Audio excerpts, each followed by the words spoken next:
And we are here. What's going on, everybody? Welcome to the Lopes Goes Last podcast channel. I, of course, am your host, Tyler Lopes. If you have not subscribed, please do so down below. Also, hit that bell icon so you never miss any one of my videos. Also, please like and share this video so we can help the podcast grow. And also follow me on Twitter at Lopes Goes Last and Facebook at Lopes Goes Last Podcast.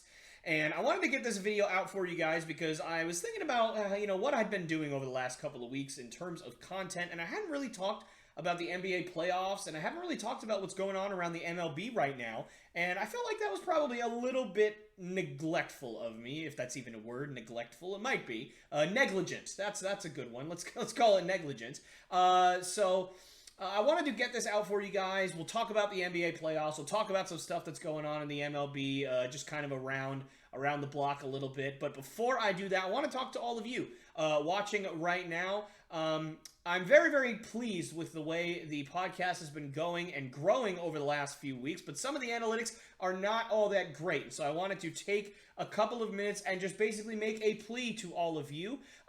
This is obviously a very, very small channel. At time of recording, so at about 6:20 p.m. on Sunday, April 24th, my channel has 19 subscribers, which is fantastic because obviously, I had like 2 when I first started this thing. So, to be able to grow and to be able to touch some people out there with my content, it's amazing. But I'm not satisfied with that.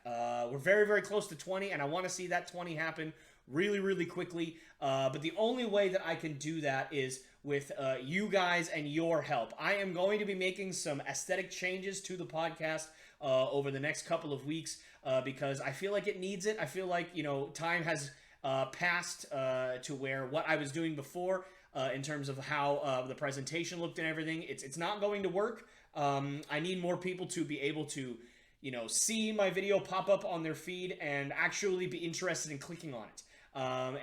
Sometimes I get that with certain videos that are about certain topics, and sometimes I don't, and that's the way it goes. Certainly, I'm not, unaware of that. I certainly understand that is going to be the case, but I want to get a bigger audience. I want to expand my horizons, and I want to reach 100 subscribers by the beginning of 2023.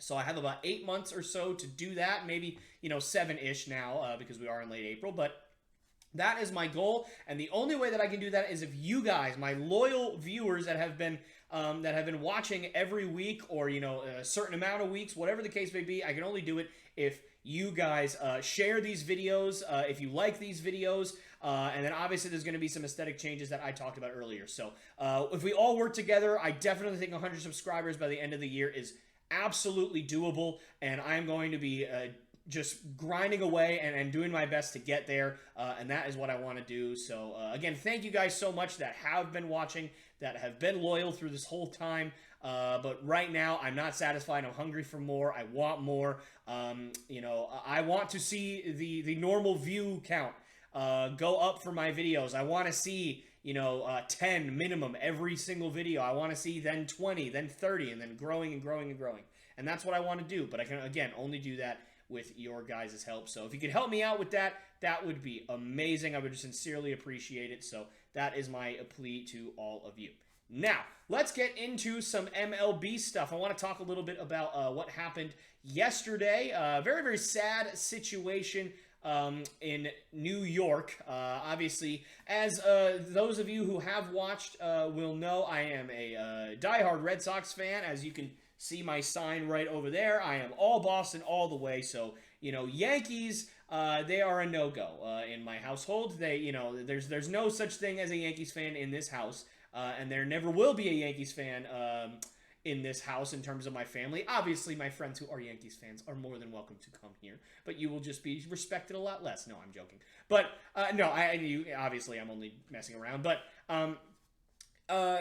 obviously, I already don't have the best relationship with Yankees fans. Don't hate any specific person, don't get me wrong. I just think that your sport opinions on who you root for is completely incorrect and crazy, but that's okay. Everybody is allowed to root for who they want to root for, and that is totally good. But what happened yesterday in Yankee Stadium, I think even to the most hardcore diehard Yankees fans is despicable and sad. So I don't know exactly the entire story, so I might get small details here and there wrong about the story. So do cut me a little slack on that, because I did not actually see it live. I only saw it on replays and highlights and everything, and then on the news when people talking about it. So what I believe happened is Stephen Kwan, the outfielder for the Cleveland Guardians. I might have said the old name earlier. If I did, I apologize. I'm still getting used to saying Guardians, so if I didn't, then I'm just being crazy, but it's fine. The Cleveland Guardians,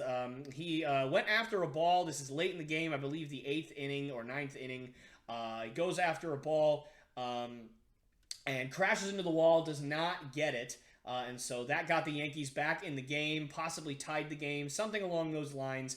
And when that happened, there were some fans out there in left field that were very clearly celebrating the fact that Stephen Kwan had injured himself going after that baseball, and they were making fun of him and saying some nasty things, and just really, really a sad situation. And obviously, the Guardians, his teammates, Miles Straw, and more so Oscar Mercado, the center fielder for the Guardians, stood up to some of these fans that were making fun of Stephen Kwan, and he also started chatting very aggressively with some fans that were out in right field as well. It just was not a good situation, but it did not stop there, because Gleyber Torres inevitably got a walk-off hit that went out to right field, and the Yankees ended up walking off, obviously. And as Mercado and Straw were going after the baseball, some of the Yankees fans that were obviously not very happy with the way Mercado was jawing with those fans, and he was jawing with them. He climbed up the fence and got right in somebody's face. It was aggressive for sure. Some of these fans that were, again, not happy with the way that was handled started throwing beer cans and other trash items onto the field. Immediately, basically, when the ball hit the ground and the Yankees had won, they started throwing stuff. Just a sad, sad situation. We've seen stuff like that before. Fans not happy with certain players or with umpires or anything of that sort. But it is still very sad to see every time it happens, because stuff like that should just never happen in a baseball field. I'm going to be going to games over, several games over the next over the next month or so, maybe 2 months, and man, I just genuinely hope that I never have to run into fans that do that. I never want to be involved and be at the stadium when fans do something like that, because, for people that love baseball and just love the game, it really just looks horrible for the rest of us. I mean, clearly those fans are not true fans of the Yankees, and if they call themselves true fans of the Yankees, then they are just absolutely full of garbage, because they're not. This is not a majority. This is not all Yankees fans. This is not a majority of Yankees fans. I don't even think this is a minority of Yankees fans. This is an absolute just small cult contingent of Yankees fans that decided to just be absolutely ridiculous and go to the ballpark on a Saturday and try to injure people by throwing half-full beer cans at them and make fun of players on the other team that get injured. Like, there's just no place in the world for that. There's no place in baseball for that. It's really despicable. Now, what I will say is this. Do I blame Oscar Mercado and Miles Straw for getting jawing and for getting aggressive? Not that they didn't throw anything back. They didn't hit anybody. There wasn't any physicality. So when I say aggressive, I don't want anybody misconstruing that with, Malice at the Palace back in, 2004 or whatever it was, for Indiana and Detroit in the NBA, 2003, whatever it was. I can't remember the year, but it wasn't anything like that. The players weren't jumping into the stands and hitting anybody or anything like that. Definitely wasn't anything like that. So don't misconstrue it. What I mean by aggressive is, Mercado obviously climbed the fence, started really, really getting into an argument with one or more. It's kind of hard to tell, for me anyway, of these fans that were throwing things and were yelling and all that stuff. So it was just horrible. And, so I will say, do I blame those guys for standing up for their teammate? Absolutely not. Would I have done the same thing? Probably. I mean, to be honest, if somebody was doing that to one of my teammates, I probably would have lost it as well. So I don't blame them. Do I think that they should have done that? Probably not, but I definitely lean more towards I understand the actions of the players more than I do, just condemning them for getting involved at all, because, Stephen Kwan got injured, and then people obviously saying horrible things about him, and then ultimately, fans took it to the point where they decided to throw, weapons, basically, at these players. To the point where Aaron Judge and Giancarlo Stanton actually had to go out there and basically tell these fans to cut it out, and that they should stop doing that, because it's Yankee Stadium. Like, it is sacred ground for baseball. Obviously, this isn't the old Yankee Stadium, so it's not as sacred ground, but still, it is Yankee Stadium. It's one of the most important cultural stadiums in the world, because obviously there's millions upon millions of Yankees fans all around the country and all around the world. So to disgrace the field, just the field, is obviously not great, but also to disgrace the players of the Guardians like that, and to disgrace just the game of baseball in general, it's just a horrible, horrible thing to do. So yeah, just a really sad situation. I haven't read anything about fans being expelled or banned from the field. I assume that will happen if that has not already happened. And it's just really sad, and I hope that MLB doesn't punish Mercado or Straw or anything for their comments or for their actions or anything like that. I hope that, MLB just kind of looks at this and says, all right, they were standing up for their teammates, just cut them some slack. Because again, Mercado didn't throw any beer can. He could have. There was a video, video of it showed a fan throwing a half-full beer can right at his face. Like, he was walking out towards these fans that were throwing stuff, trying to get him to stop, or maybe just yelling at them. Probably the second one, honestly. But, he's walking towards them, and somebody just hurled a beer can right at his face as hard as they could. And he caught it and then put it down. Like, he could have just caught it and just, flung it 95 miles an hour, right back at that fan. But he didn't do that. He kept his head, at least in that kind of way. He very well could have, really done some damage, but he did not. Nor should he have done that. But, obviously, I hope that MLB looks at that and says, these guys are just standing up for their teammates, so let's cut them some slack. All right, so with that, I want to get on to the NBA playoffs.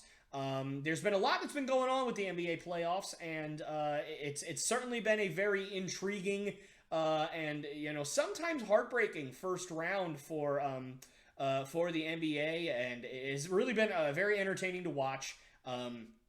Honestly, my favorite series right now is Celtics Nets, just because the Celtics are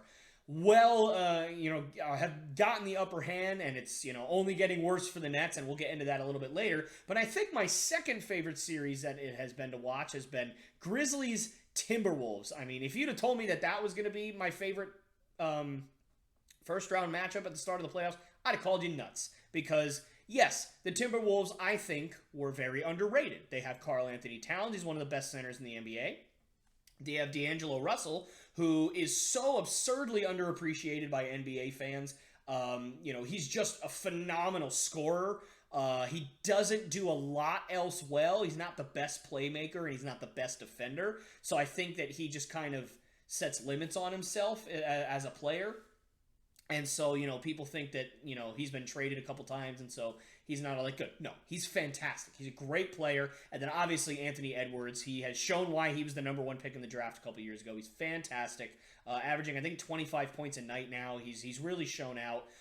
But I will say beyond that, unless I am completely forgetting somebody, the Timberwolves don't have that much else in terms of, quality players that are going to help you win a championship. But maybe they don't need that. But, and then obviously, you have the Memphis Grizzlies, who had a fantastic year this year. I think they surprised a lot of people, including myself. I thought that this would kind of be where the Grizzlies were going to be next year. But they are kind of a year, at least in my mind, ahead of schedule with the way that they're rebuilding their team. And Ja Morant is a just phenomenal player. It's really, really fun to watch. Jaren Jackson has... I think he legitimately put up a good fight for Defensive Player of the Year. I don't think he was in the top 3, but I think he should have been. He led the league in blocks, and I think he might have also led the league in steals, or at least close to it. He just was fantastic this year. He played great. He's starting to come into his own. Dylan Brooks is a great player as well. Obviously, Steven Adams. So you got great players down there in Memphis. Certainly a great team to watch. And it's been a great series. The Timberwolves and the Grizzlies are kind of locked in a battle. I think the series is 2-2 now, if I'm not mistaken. But yeah, the Memphis Grizzlies and the Timberwolves series has definitely been one of my favorites to watch as of the start of these playoffs. And let me see here.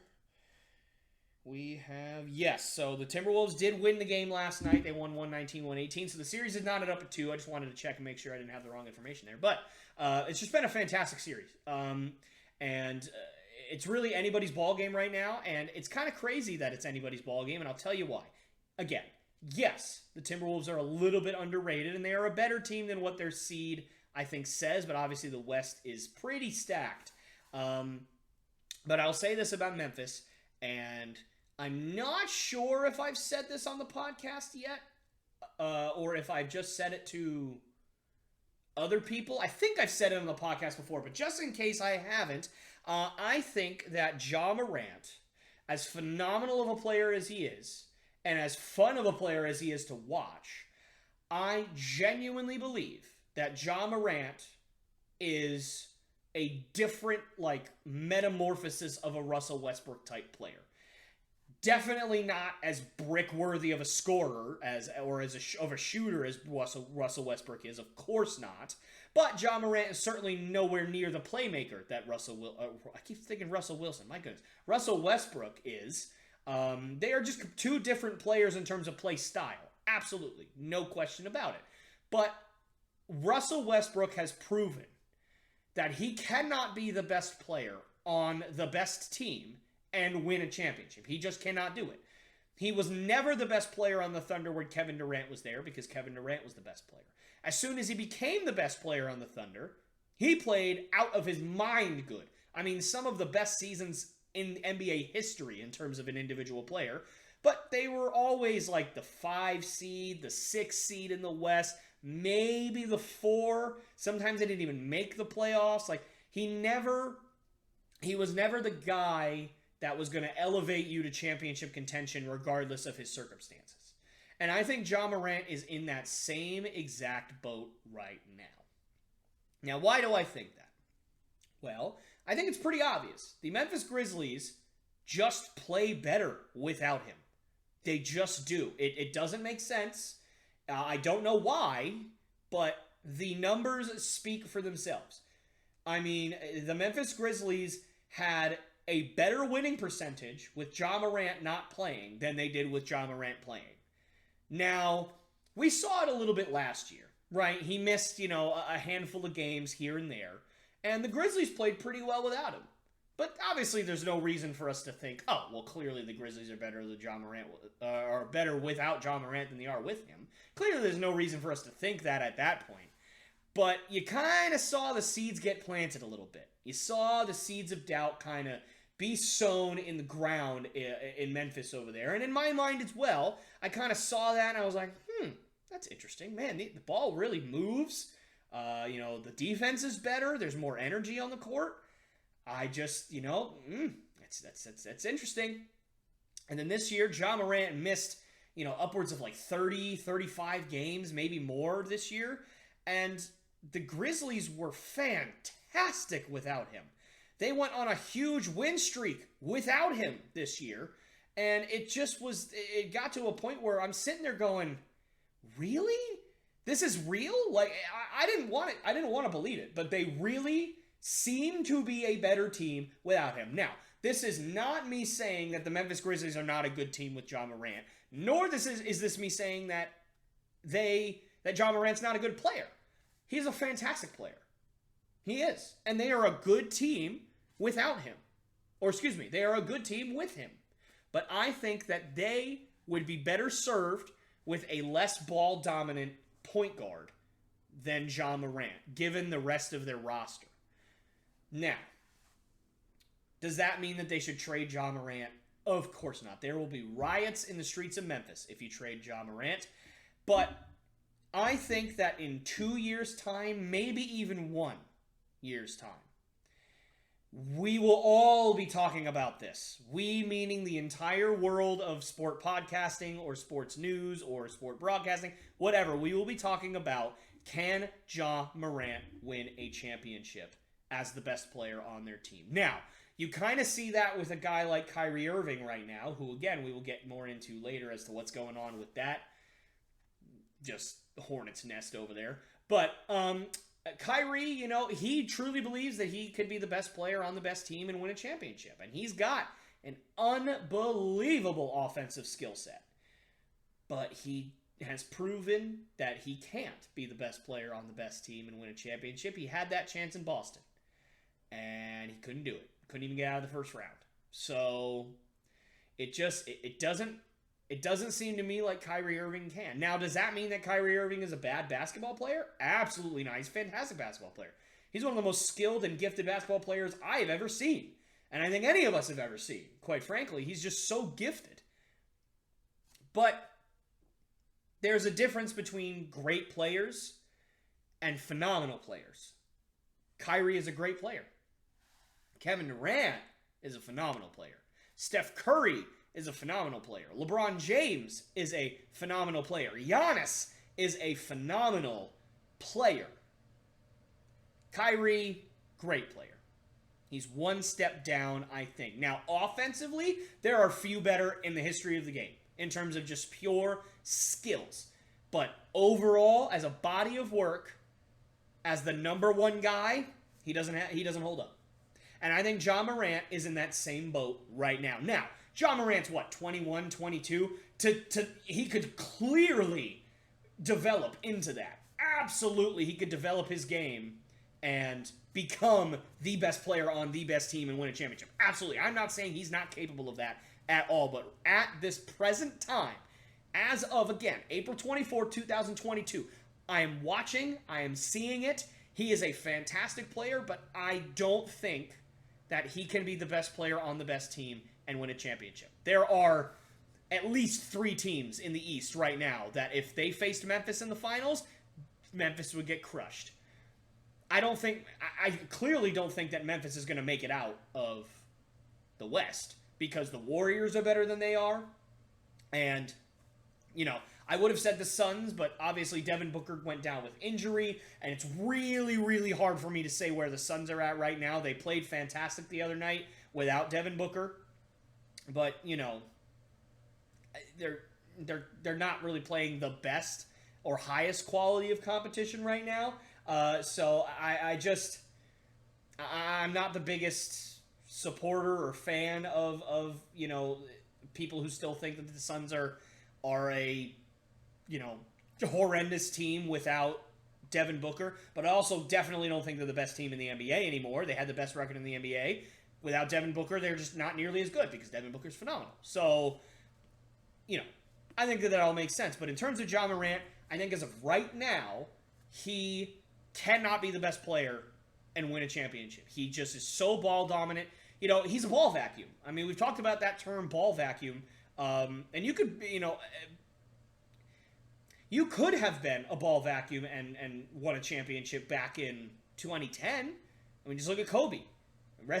God rest his soul and God bless him, but he was a ball vacuum. I mean, I don't think that's really a secret. He didn't like to pass the ball very much. So, and nor should he have. The ball was way better off in his hands than pretty much everybody else. So, God bless him, but you could win a championship and be a ball vacuum back then. I think in today's NBA with ball movement and all these, complex defenses and complex offensive schemes and all this, screening. I've never seen so many screens set in my life. There's just screens for everything. Every single play, there's 10, 15, 190 screens every play. It's insane. Just all the movement, all the bodies, everything. And there's just so much going on the offensive and defensive end of the floor. I just don't think you can be a ball vacuum and win a championship. I think that's why Giannis had to work so hard on his playmaking, is because he realized that as great of a player as he was, he couldn't go into the playoffs and just muscle through 5 bodies every time he went to the basket. He needed to get his teammates involved, and that led to them winning a championship. Once he's not the best playmaker in the world, but he's good enough to not be a ball vacuum. That's exactly what he needed to do, and he has. So, I think that, again, to reiterate, I want to reiterate this because it's so important just for credibility's sake that you guys understand. I love Ja Morant. I think that he is going to be an absolute star. I think that next year he's probably going to average 30 points a night. I mean, he's just a fantastic player. But he's a ball vacuum. And I think in today's NBA, ball vacuums, they don't do well. They just don't do well. We talked about it with Jason Tatum. He's been a ball vacuum for most of his career. But this year, he has stepped up his playmaking just enough to not be a ball vacuum. And look at where the Celtics are now. I'm not saying that's the only reason. Of course it's not. Their defense is the best in the NBA. We all know this. But Jason Tatum and his playmaking, and Jaylen Brown and his playmaking, and Marcus Smart and his playmaking, Al Horford, Robert Williams, all these guys, their playmaking on the offensive end is what is making this possible. Almost as much as their defense is. And their playmaking gets super overlooked considering how great their defense is. But nonetheless, Ja Morant has to get better at the overall playmaking and getting his teammates more involved consistently while still getting his. And until he figures that out, they are not going to win a championship in Memphis. They're not going to make it out of the West. Hate to break it to you. Okay, on to the Warriors and the Nuggets. Really, really just frustrating situation over there in Denver. They seem to be kind of, not on the same page in terms of a team, although they do say that they are fine, but obviously we've seen, the skirmishes and the arguments going on the sidelines, and, they're fighting for their lives, and I do think that they actually won today, or they were winning, so I'm going to go take a look here, and yes, so Denver did hang on, so they are down 3-1 now. Obviously, they were down 3-0. 3-0 has never been done, so, I don't think you're going to beat this Golden State Warriors team 3 more times in a row.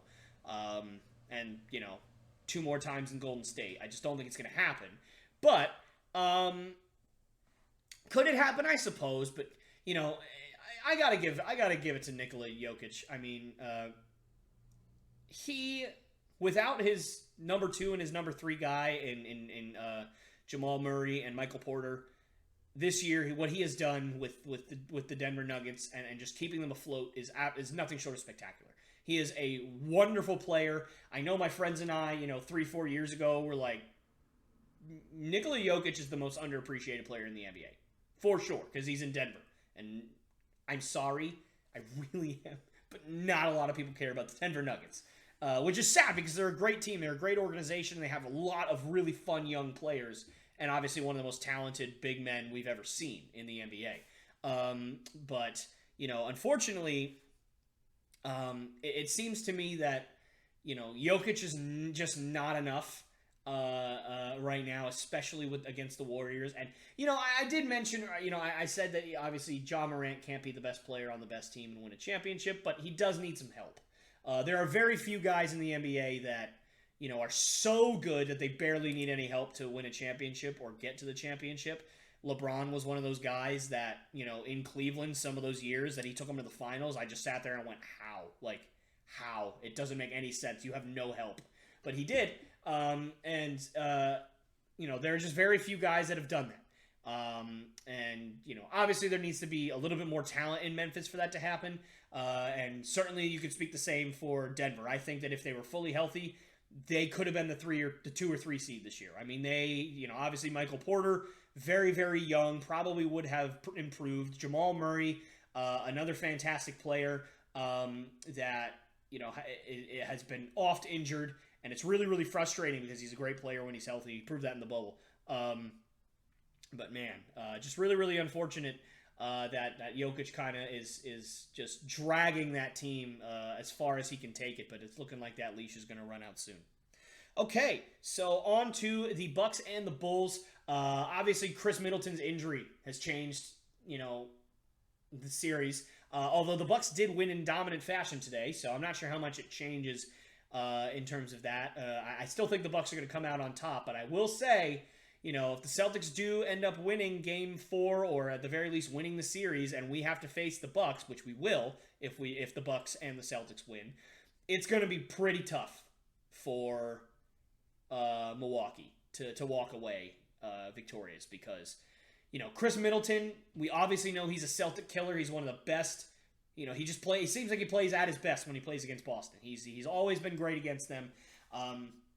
Without him, just in general, because he's a Celtic killer, it's going to be more difficult. But he just does so much in terms of helping space the floor.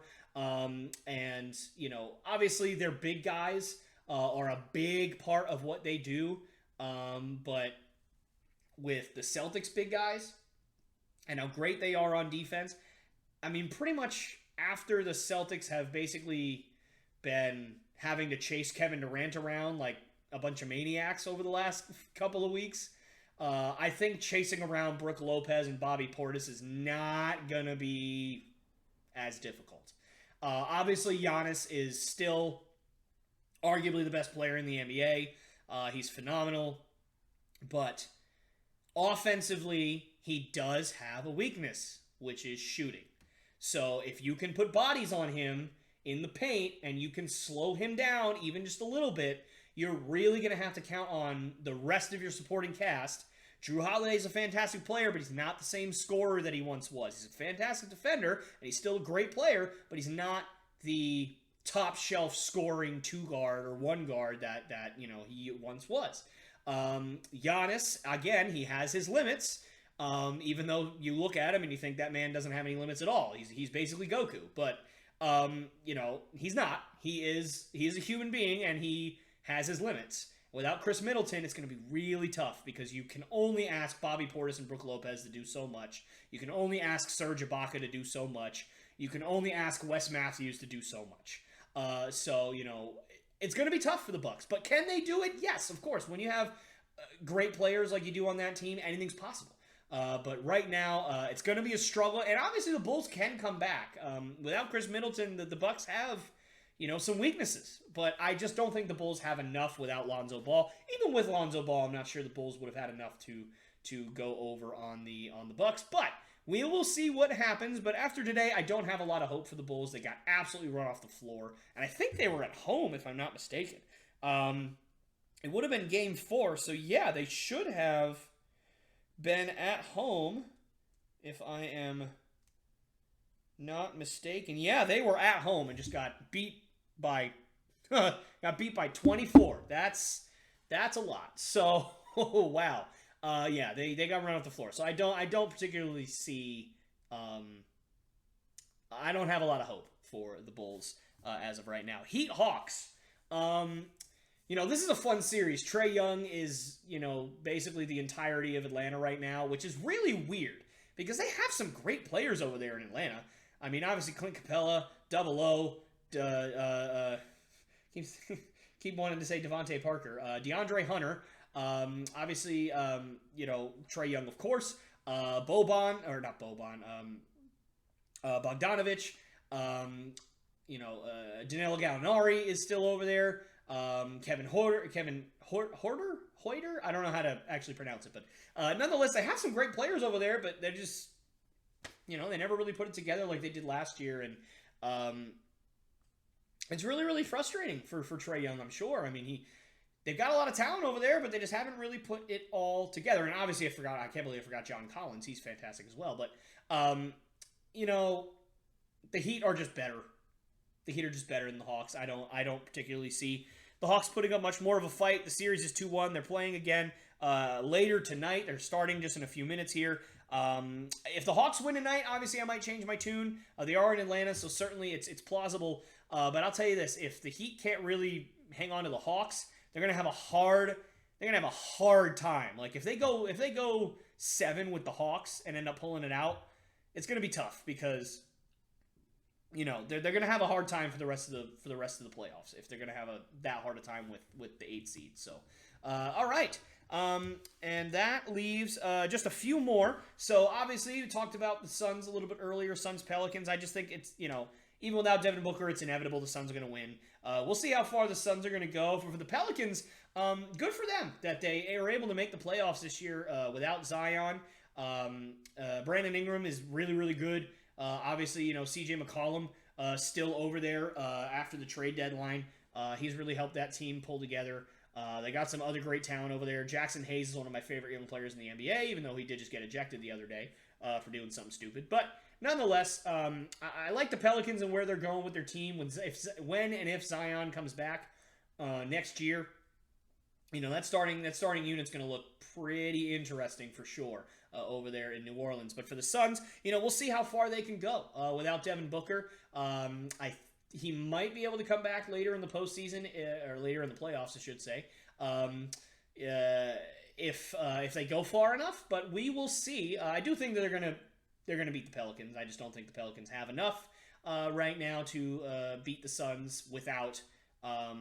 Even without Devin Booker. But we will see how that ends up going. So that leaves, we got the Raptors and 76ers. I want to talk about that. Joel Embiid tearing ligament in his shooting hand. And he's going to play through it. I mean, that guy's a warrior. I think he should be the MVP this year. That's my personal opinion. Yes, Jokic has done phenomenal over in Denver, basically by himself, which is, again, incredible what he's done, but I think we are just all so wildly underappreciating Joel Embiid. 30 plus points a night, 12 rebounds a night, 2.5 blocks a night. I mean, he's just a freak. I mean, that's what he is. He's an absolute freak. I think he should win MVP this year. I think he's earned it. I think that he's paid his dues. And, did I agree with him talking about that a couple of weeks ago? Not really. I wasn't the biggest fan of that, but I do understand where he's coming from. For those of you who didn't hear about that, basically he went in a post-game conference and said, how do you think, what do you think your chances are winning MVP? And he pretty much said, I don't really know. If I don't win MVP this year, I don't really know what I have to do. I don't know what I have to do to convince people that I'm the best player in the NBA. Which I don't think he's the best player in the NBA, but I think that he deserves to win MVP this year for sure. Considering, they are the, 4 seed? Yeah, I think they're the 4 seed in the East without the great Ben Simmons.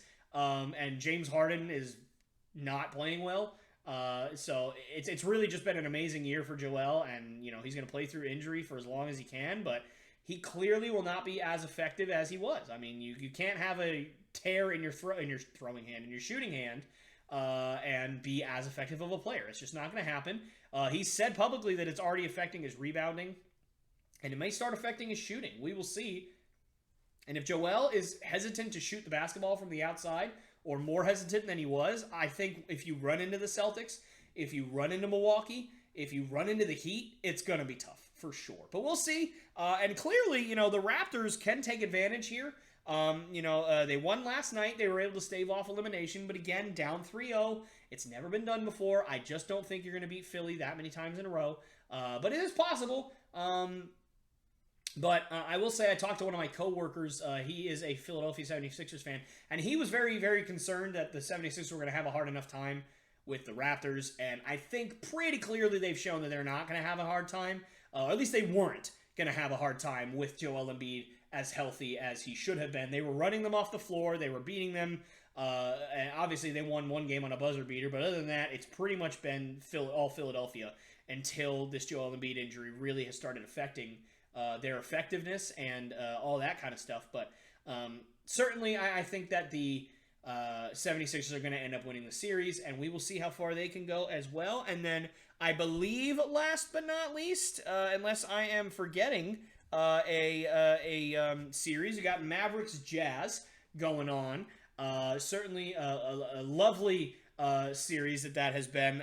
It is 2-2. It's one of the more entertaining ones. All the games have been fairly close. Last night, the Jazz ended up pulling it out 100-99 to tie up the series. A couple nights before that, the Mavericks won 126-118. And a few nights before that, the Mavs won 110-104. And then a couple of nights before that, if I could find it here, where is it? I am not seeing it. But nonetheless, you guys are getting my point here, right? Obviously, every single game has been close. So certainly, there it is. Jazz won 99-93 in Denver. So certainly every game has been very, very close, been very entertaining. Teams have won on the road, teams have won at home. It's, you really just don't know who's gonna be the better team. Jalen Brunson's playing absolutely out of his mind, and now Luke is back, and so we will see how that goes. Quite frankly, I have no idea who's gonna win. I have no clue who's gonna win that series. I really want it to be the Jazz, and the only reason is because I just want Donovan Mitchell to finally start having his moments. I think he's been very underappreciated since he lost that Rookie of the Year to Ben Simmons, which looking back on it now, wow, did we get that wrong. Not necessarily that Ben Simmons wasn't a better player that year, but just based on the growth, I mean, it's just sad. But nonetheless, I kind of hope the Jazz win, but I do think the Mavs are going to end up pulling it out. I think they just have too much offensive talent for the Jazz to handle. But we will see. And now on to my, the pièce de résistance for the NBA playoffs, at least for me, over these last, week and a half or so. The Nets and Celtics. Wow. What a series it has been. Game 1 I talked about last time I made one of these videos, and it was a slugfest. The Celtics barely held on. They won 115-114 on a game-winning buzzer-beating layup by Jason Tatum.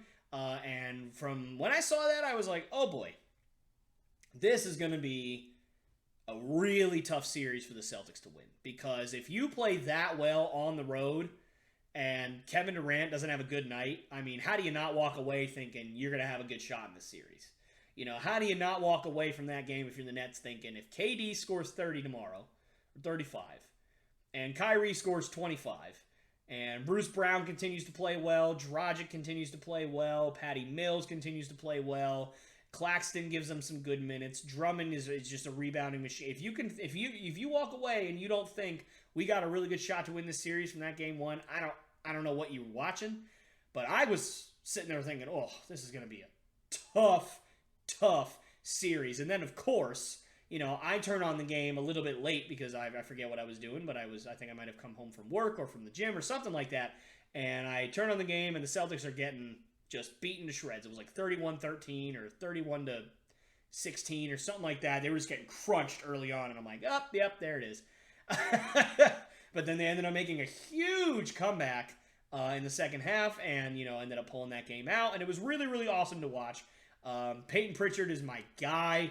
Oh, that was so much fun to watch. Obviously, he had 10 points, but they were 10 huge points to really turn the momentum in that game. But then last night, Game 3, the Celtics were in control pretty much all night. I mean, the Nets were up early. They came out, with a good amount of momentum, but the Celtics defense just took over, and they really just stymied the Nets all night. Bruce Brown right now is their only hope. And if you had told me at the beginning of the series that Bruce Brown was going to be the best player on the floor, I would have said, okay, is he the actual best player on the floor, or is he just like equal to Kevin Durant and Kyrie Irving and they're all just out of their minds and we're just losing by 40 every night? And if you'd have said, oh, no, he's only putting up like 18 points a night, but he's the best player on the floor, I'd have been like, oh, we're killing them. And that's exactly what's happening. And the Celtics are up 3-0, and I will not be satisfied until the Nets are eliminated, because as long as you have Kevin Durant and Kyrie Irving on your team, it is never... The first 3 games, Kyrie obviously went off in Game 1, but other than that, Kyrie and KD have been shut down. Every game. Other than Kyrie going off in Game 1 in Boston. So, for me, you got arguably the 2 best scorers on the planet. And until they are no longer in the playoffs, there is always a chance that Kevin Durant's going to put 50 in your face, Kyrie's going to put 50 in your face, and you're going to get eliminated from the playoffs, and there's nothing you can do about it. Now, am I saying that that's going to happen? Probably not. I mean, it probably isn't going to happen at this point, but there is always a chance with KD and Kyrie. There always is a chance, and that is the benefit that great players give you. That is why LeBron James is so valuable to the Cavs when he was there, because even though they were down 3-1 to literally the best team we have ever seen, the team that had won more games than any team in history, you still walked away thinking we have LeBron James. We still have a chance. And obviously, see how that turned out. Now, again, am I saying they're not the same scenario? Of course, they're just not. But I will say that as long as you have Kevin Durant and Kyrie Irving on your team, you will always have a chance. Now, the Nets don't have a chance. And the reason is because it just seems to me that everybody has given up on the Nets. I mean, okay, not everyone. That's not fair because Blake Griffin came in last night and played his freaking tail off. I mean, he really did. And you can see some of the guys like Patty Mills. You could see Bruce Brown. You could see Nick Claxton. You can see these guys giving just unfiltered effort. You can see it. But KD, Kyrie, maybe even Steve Nash. I mean, you could just see something in their eyes, and they don't believe it. They don't believe that they can beat the Celtics right now. And, obviously things can change. They're playing Game 4 tomorrow night. The Nets could come out and win by 60. Who knows? But I think right now the Nets don't have much life left in them. And we will see how it goes. And I want to talk about a couple of things that have transpired over the last couple of days. And it is really, really sad, but it's not surprising. Obviously, the Nets are in a lot of turmoil this year because, James Harden wanted out of there because of everything that had been going on around the team. Kyrie Irving not getting vaccinated. The Nets wildly underperforming. He was basically left out there on the court by himself with no help. So they were just getting killed every night. And he's like, I didn't sign up for this, so I'm out. And so they did. They traded him. And what did they get back in return? They got a couple of first-round picks. Great. Got a couple second-round picks. Great. But who did they get back? Ben Simmons. They got Seth Curry, who I didn't mention in the effort part. He's certainly up there as well. I didn't want to leave that out. And then, obviously, Andre Drummond, who apparently forgot how to grab balls with two hands. He likes to tip them out to the Celtics now. He did that like 5 or 6 times last night. It was really weird. Instead of just grabbing the basketball, he just kind of taps it to random places where none of the Nets are. Don't know why that is. But nonetheless, you got those guys, but the main piece you got back was Ben Simmons. And Ben Simmons, you kind of sat there and went, all right, he's injured, fine. He's going through mental health stuff, fine. We all understand those things, but he's going to play this year. And when he does, the Nets are going to be much more dangerous because they're going to at least have an elite defensive weapon on their team, which right now they don't really have. Bruce Brown's the closest thing they have to that. And, he's above average for sure. He's even been great at certain points in this series on defense. But if Bruce Brown's your best defender, you might be in trouble. Which, of course, the Nets are. So I guess that makes sense. But, at the very least, you're thinking Ben Simmons is going to give some quality defense. And, it started to look more and more like Ben Simmons wasn't going to play. You figured he was going to play towards the end of the regular season. He never did. Then you figured, he might be back for the postseason, start game 1 against the Celtics, or at least coming off the bench. And he wasn't. And then all of a sudden the reports surfaced, I think after game 1, that he was going to come back game 4 in Brooklyn. And I was like, okay, weird. He's going to, if the Celtics win all 3 games, which they now have, he will maybe play 1 or 2 games because even with Ben Simmons, you're not going to beat the Celtics 4 times in a row. He might only play 1 game if he comes back for game 4. So he might go out there for like 10 or 15 minutes and be, not much of use, and the Nets lose and they go home.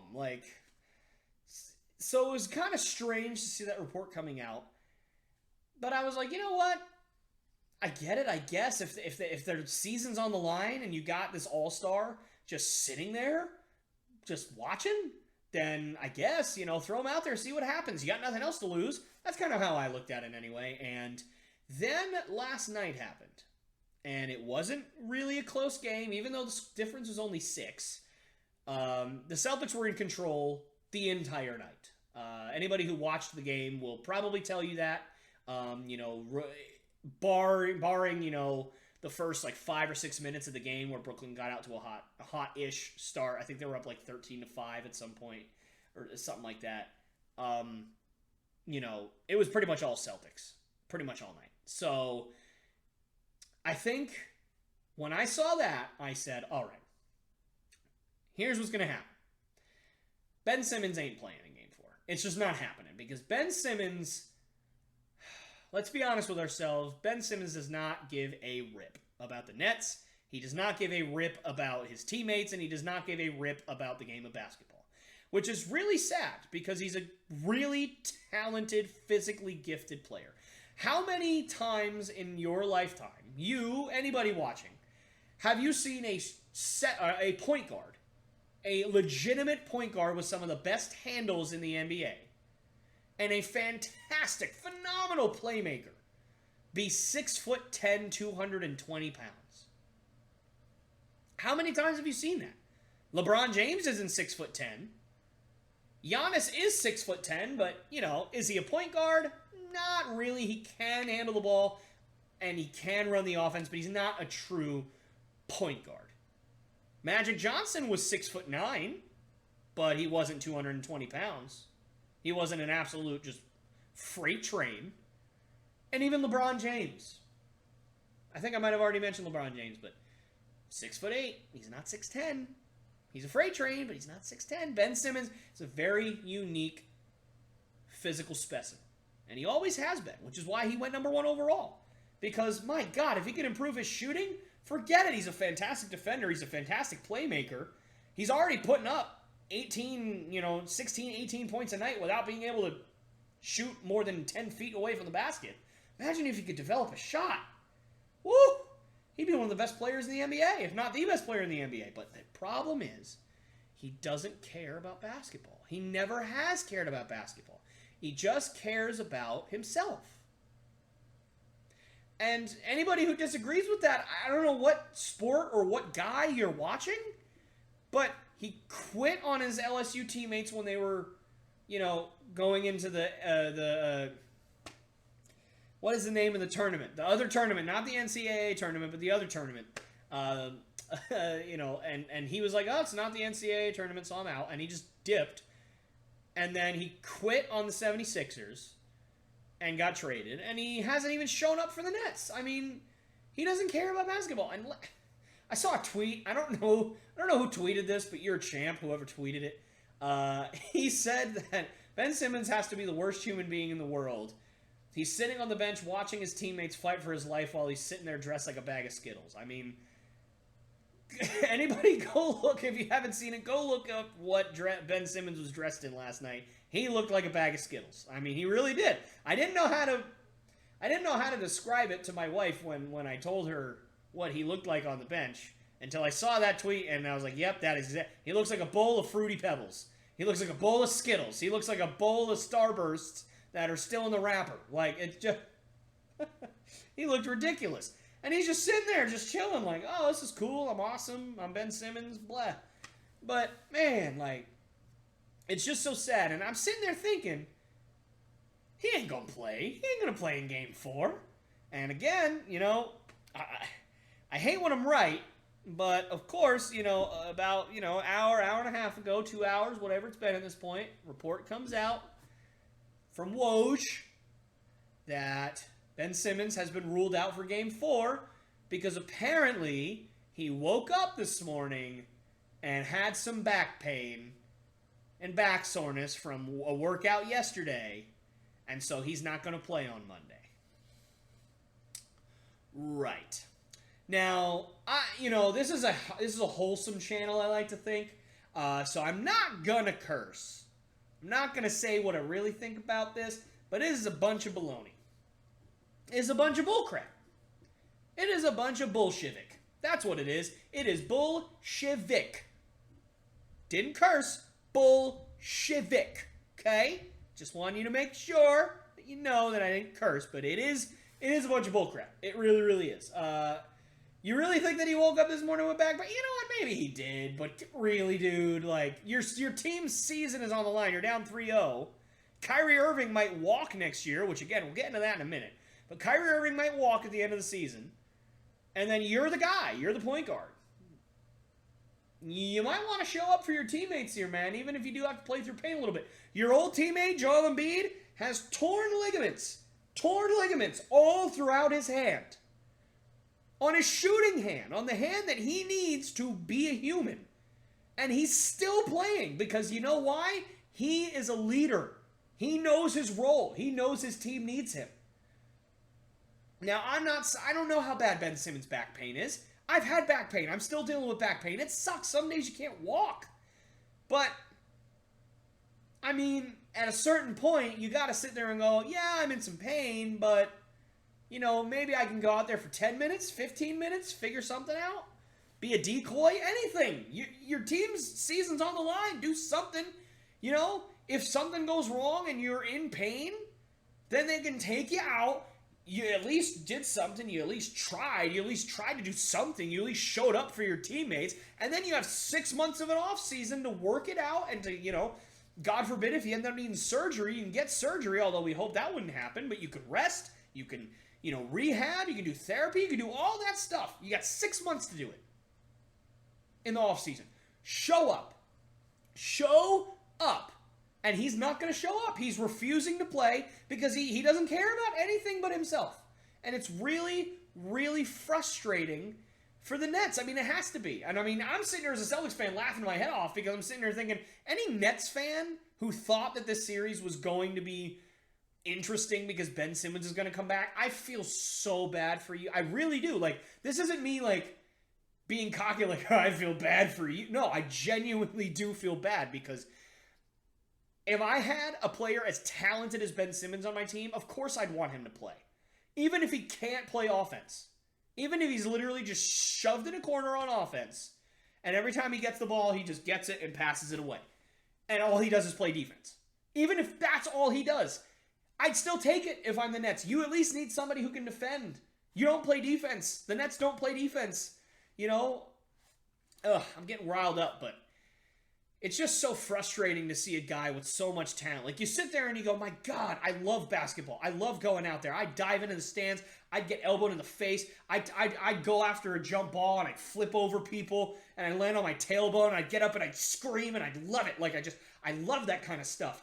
And to see a guy with that much talent doesn't even want to get on the floor, it makes me angry because I wish God had given me that talent. I wish God had given me the ability to be 6'10" and to dunk and to see everything on the court and to be that good because, my God, what I would be if I had that kind of talent, it's just so frustrating. And I'm sure there's millions of people out there that feel the exact same way. That, my God, if I had the chance to play in the NBA, I don't care what I have to do. Because think about this. Think about it this way. Ben Simmons, right now, I think is 25, 24, something like that. He's not that old. He's young. You know, every athlete knows that you have a clock that you're going to play. Some guys play until they're 27. Some guys play until they're 47. Some guys play until they're 31, and then they're never the same, and then they're out of the NBA. Ben Simmons has wasted an entire year of his career sitting there. Just sitting there. Now, you could say, well, Tyler, he's been injured. So, you know, you can't really blame him for being injured. Okay. So you're telling me that from last year's playoffs, so a year ago, to now, he has been injured the whole time? His back has been that bad the whole time. The entire year. It's possible, but I don't think so. Because how this whole thing started was Ben Simmons was thrown around in trade talks. And he decided that he wasn't going to show up to training camp because he wasn't mentally ready to play for the 76ers. And then when he got to the Nets, now all of a sudden I started hearing things about his back. You know, and you know, maybe it was there the whole time. Maybe that was what was going on. But you know what? I think it's just a bunch of malarkey. I really do. I think it's a bunch of malarkey. And, you know, he might have had a back injury at some point. I'm sure, you know, maybe he probably has. But I think he could have played. I really do. I think he could have played. He's choosing not to because he's selfish. And he doesn't care about anything but himself. And if that's the case, that's really sad. It's really, really sad because he got paid $25-30 million to sit there and do absolutely nothing. Now, I'm not sure he actually got paid this year. But it is really, really sad. And now something else that's also really, really sad is, and again, it's also the Nets, which, oh, poor Nets fans, I'm so sorry. But I think that this series has really showcased the selfishness of Kyrie Irving. And, as a former Celtics player, I saw him up close, and I watched a lot of his games. And I watched a lot of his games before, but I didn't have really any stake in his performance. I wanted him to perform well because he's a great player, and I like to watch good basketball, and he's a wizard with the basketball. So I love to watch Kyrie Irving when he's at his best. But what I saw in Boston was a guy who blamed everybody else for all of his problems, didn't take responsibility for his actions, and when it came down to it in the playoffs, he played terrible because he didn't want to be there. He told the Celtics fans at the beginning of the year he was going to stay there, and he was going to love to stay there, and as soon as the going got tough, he got out of there so fast because he wanted to play with Kevin Durant. And, that's a weasel move. It really is just a weasel move. And, he can sit there and he can make crying faces all he wants, and he can flick people off behind his head all he wants, and he can give the bird to the fans all he wants. That's great. But after game 1 of this series, in games 2 and 3, he has averaged 13 points a night. That is just not good enough. Now you're sitting there thinking, well, yeah, but the Celtics, their defense is fantastic. They're shutting down KD too. Yeah, they are shutting down KD, but at least KD put up 27 in game 2. I think people forget that. Everybody says KD played so bad, and he did, but he still scored 27 points. He still did something of worth in that game. Kyrie Irving scored 10 points. Last night, he played a little bit better. He had 16 points, 9 assists. He played better. Not good enough. Not good enough. You sit there and you think about this. Kyrie Irving is averaging 26 points a night this year. Okay? He scored 16 points last night. Nets lost by 6. Kyrie Irving scores his season average. The Nets win that game. They do. Nets win that game if he scores his season average. But, again, you can make the argument Celtics defense is smothering. All right, but here is what I will say to that. I'm a very religious person. I'm a very devout Christian. For those of you who do not know that, I do want to say that. I am a very devout Christian. I do apologize if that offends you or if that changes your opinion of me, but I don't really care. That's just what I believe. That is the most important thing in my life. And so I do understand, wanting to uphold your religious values, and I'm not going to be here and looking down upon anybody's religious choices. But for those of you who don't know, Kyrie Irving is going through Ramadan right now, and he is fasting. So he is, when his team needs him the most, not 100%. And it's not that he's injured, because he's not. It's not that he doesn't have fresh legs, because he does, because he only played half the games this year because he wasn't vaccinated. But he is literally choosing to not eat, despite the fact that he has to play basketball, so he will not have nearly as much energy as he should every night. And he's choosing to do that in the middle of the playoffs. Now, again, I understand the religious aspect of it. You don't have a choice of when Ramadan is. That's your religious belief. You have to do it. I get that. I do. But it's Kyrie Irving. And so for me, it just doesn't look good because it's always something with him. Stephen A. said this a couple of mornings ago, I think on First Take or NBA Countdown, something like that. It just always seems to be something with Kyrie Irving that's going on. What happened in Boston. He wants to get out of Cleveland. He wants to get out of Boston. He doesn't want to get vaccinated. Now he's fasting during the playoffs. There's always something going on. And then the icing on the cake was just last night during... I can't even believe I'm going to say this. During his post-game conference. Now, he didn't say the exact words that were reported. The media blew it up a little bit. But he said that the team just hasn't been able to gel this season. And normally, a team can gel throughout the season, and the Celtics have been gelling since Christmas. But the Nets just haven't been able to gel and come together. Now, why would that be? Well, maybe it's because you, Kyrie Irving, decided that you were not going to get vaccinated, which meant that you were not going to be available for automatically half of the games this year.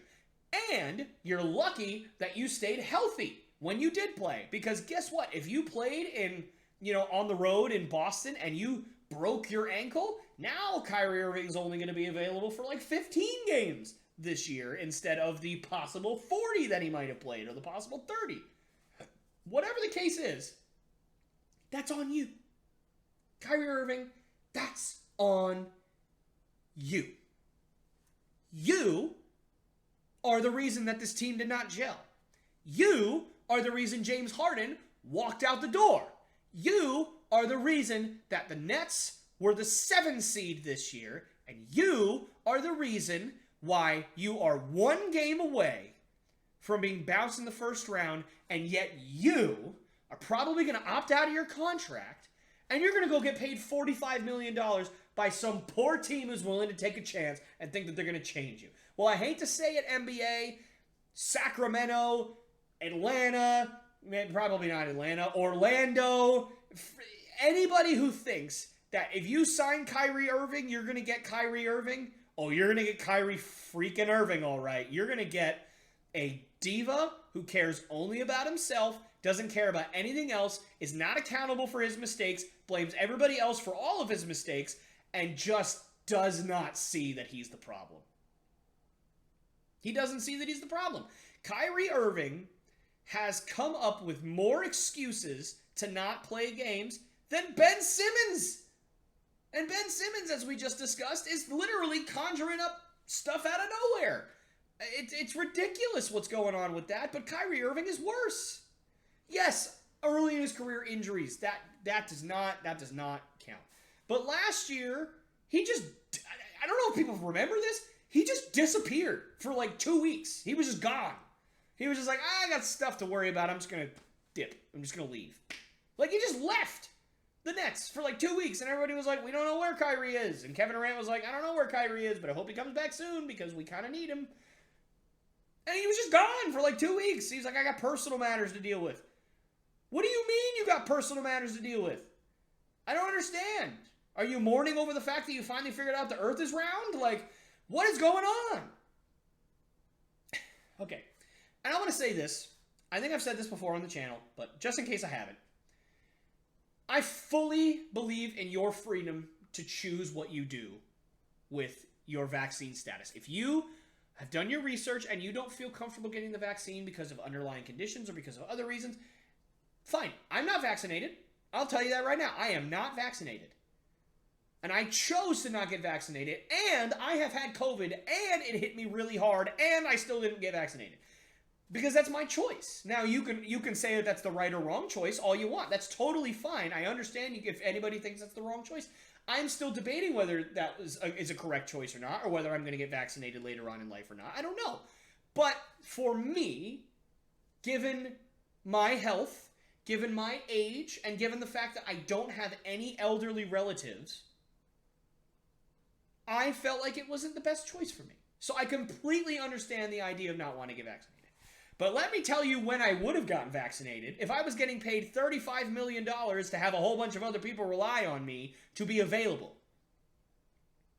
If I were to have a job right now that required me to get vaccinated and they were paying me enough money and it was a good enough opportunity, I'd get that thing stuck in my arm so quickly you wouldn't believe it. It's just circumstances in my life have allowed me to not have it.